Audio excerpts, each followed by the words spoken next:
Madam Deputy Speaker. Can I pass on my best wishes for a speedy recovery to the good and honourable member for Middlesbrough, and can I commend his bravery in raising this issue?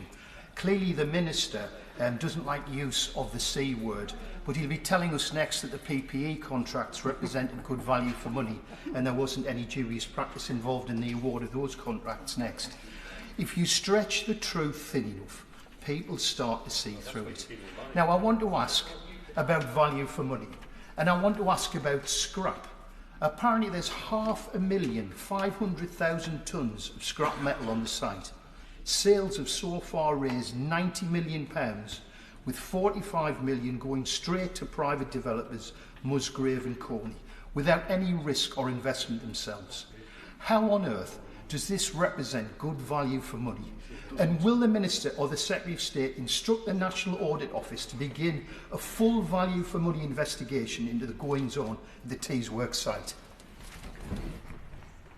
The honourable gentleman again is inferring continued corruption. This report said, the honourable gentleman said the C word, and that is inferring corruption, which has been absolutely comprehensively disproven in this report. The honourable gentleman then goes on to talking about value for money and the financial position. It is important and it is absolutely vital we put on record the liability of this site, a massive site which had liabilities in the hundreds of millions of pounds, if not more, and was costing the best part of £20 million just to keep it every year in its dirty state prior to any clean-up, was falling on the taxpayer in the main. The only reason that these changes have been brought forward, the only reason that the joint venture is bringing forward, is to transform this area for the good of the area long term. And I just note, once again, that when the Labour Party have a report which they call for, which they don't like, which doesn't have the conclusions in it which they have asked for, which doesn't get to the place where they want to, what do? They just call for another one.